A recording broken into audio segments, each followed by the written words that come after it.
Hello everyone and welcome back to some rapid action on leeches. We're going to continue with our 10+0 game per day. Not every day, but when I manage the time, and we do have some time in between big tournaments now, and well, it's a good way for me to warm up before covering the finals of the Tepe Sigman event. It was a pretty big clash between Peter Svidler, Nodirbek Abdusatov, and Arjun Erigaisi.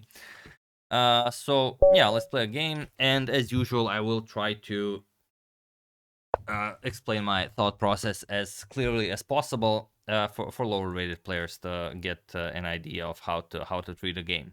So d4, you can pretty much play anything against this, and I think for like you could go for knight f6 for some sort of a Nimzo or the Benoni or something. For this game, I'm just gonna play the classic d5. And okay, my opponent goes for bishop to f4, which is the London system. Can be treated many ways, but lately I've been trying out what Fabiano Caruana played against Darius Sverch in the US Chess Championship this year. It's this knight to h5 line against the bishop, and it's pretty cool, but it's not easy to play, as you'll see. Okay, Sverch played bishop to e5 first against Caruana, so we already have a completely new game. But yeah, the idea is pretty clear. You have the option of capturing the bishop whenever you want, and also you want to strike with e5 as soon as possible, if your opponent allows it, of course. So we're gonna play bishop to g7. We don't have to worry about the knight here. Okay, so he brings the bishop back. So what? He will have the option of g4, but I don't know if I like this bishop here. He wants to stop e5, via any means. So we're just gonna play queen here. Yeah, queen d6, followed by some knight here, and then e5. And if we can get e5 in without him getting too much space. Okay, so he really wants to play g4, which is perfectly fine. I mean, we're just gonna move the knight back, so it's not really an issue. Yeah, okay. And then he will play bishop back to g3. Making it a bit awkward for my queen, but yeah, I don't think it's an issue. We can even go to b4. Yeah, we can even go to b4, and if this, we can go here, and if b4, then we go all the way back to d8. And okay, we played a couple of extra moves with our queen, but we like our position. And yeah, okay, so he stopped e5, but once this knight moves, again, we will have additional control over e5. Maybe even we have time for castles, we put a rook on e8, and then we strike with e5. So it's, yeah, it's whether you can throw in e5 or not. And if he doesn't harass my queen, I can even throw in a knight e4, just to put extra pressure on his knight here.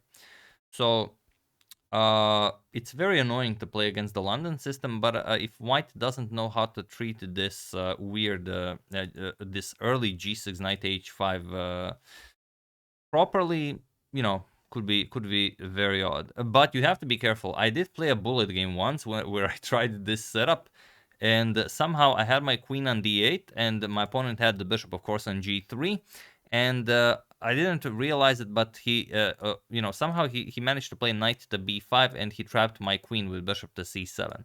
It's, I mean, the silliest thing you can do, but I've never seen anything like it, so probably why it wasn't on my radar. I completely forgot about the bishop on g3. Yeah. Okay, so he goes for what we've discussed, b4, queen to d8, and yeah, that's very nice. Do we gain anything by queen b6 first? No, we go back queen d8. Okay, so he stopped, okay, and he gains full control over the d4 square, which is very nice. Yeah, okay.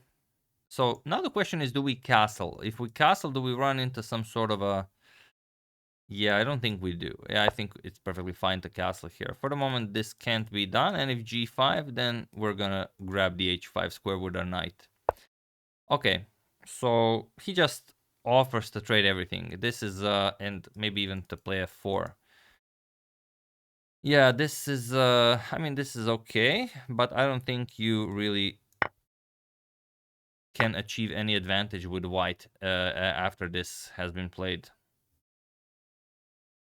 Yeah, okay. He gets f4, which is nice. We get e6. Do we want e6? Yeah, we want e6 and then c5. And now probably h4. Yeah, okay, so he does get something going. But yeah, I still don't think it's enough. But it is, I mean, it is what you want from a London system, as I like to call it, a nothing opening.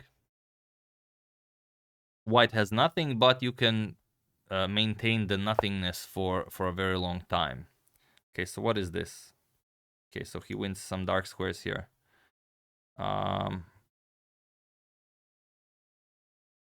Yeah, okay, let's see it. Let's see it. Okay. Now, probably H captures is the move, but I'm really looking into F captures. Okay, so he goes after the H pawn, which is fine. On the other hand, we do have knight captures here. Yeah, knight captures here could just be deadly, because he's attacking this and this, but knight captures on e5. The bishop controls this. Also, if he takes, we can take the knight. Also, if he doesn't take, we have all sorts of nasty discoveries here on the rook as well. So I would say this is winning. Unless... No, he doesn't care at all. Wow. Doesn't care at all. I don't see how he can play this. Okay, let's take this with check. Obviously. Oh, he trades queens. Wow. We take the rook as well. Okay. And the bishop also covers the h8 square. Yeah, he resigns. Okay. So good game. Not probably the most precise one by me, but yeah, I mean, I wasn't able to stop the attack completely, but there wasn't much of an attack. But yeah, we'll see, of course, as usual in the analysis, whether we did everything by the book. So knight h5, you can see that it's dead equal, like 0.2, maybe for white, which is, you know, 0.00. The position is either winning or it's not. He went back right away. Bishop to e5 is sometimes thrown in. Sometimes bishop to g5 is also played. He went with bishop to g3, probably as it's the usual square where white retreats the dark square bishop into London. So yeah, okay. You can even see the engine wants to take it right away. I didn't. Because Fabi didn't take it against Darius, so I don't take it. Even though that was, yeah, featured bishop to e5 followed by f6 first. But okay, yeah, obviously the engine wants to take, but again, these are meaningless advantages. So queen d6, okay, okay, knight here. I want to play e5. He, of course, stops this. I will go here, bishop g3, queen b4. Queen b4, yeah. Okay, so a3. B4, queen d8. Yeah, this is all okay. Yeah, castling even the top engine move. So yeah, we were right to castle here. And after this has been done, yeah, like I said, white can't really claim any advantage here. Yeah, 0.00. Play d6, h4. Yeah, and h4 already should be countered with f6. Yeah, I played c5 and not the best. Yeah, c5 was allowing him to start h5. So f6 was the way to do it. You had to break the structure right away. I played c5, h5, d4. Okay, so he played this. I played d captures. Okay, so now he has a significant advantage, sort of plus 2.4. Captures, and he played knight to g5. Yeah, and with knight to g5, he loses the game. The way to play this is, yeah, this is what I was looking at during the game, just to shift the queen over to the attack and try to checkmate the black king, and then defending would be somewhat difficult. Yeah, messed up that one. But after knight g5, yeah, we found knight captures on e5. It's the only move that wins, but not a you know, difficult one to spot, and here there's just nothing he can do. Still only like a minus 2.5, the advantage that he had against me a couple of moves ago. But after knight captures, he was just down a full piece, and that's pretty much it. Yeah, here he resigned. Yeah, at first I thought that maybe he could be a little bit annoying here, you know, just controlling the back rank, but with the bishop covering it, yeah, not a lot. Okay, not the perfect way to play the against the London, but maybe you like this setup. Maybe you can use it in your own games if you're, you know, if you're fed up with the usual stuff. Maybe this will bring you good luck, as it did me, even though I misplayed it. But of course, you guys are very strong. You will not misplay it, and you will win many great games with this particular line.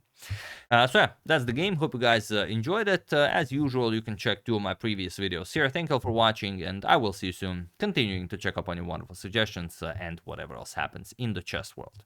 Thank you all. I will see you soon, and have an excellent rest of your day, and always try to beat everyone who plays the London system. See you soon.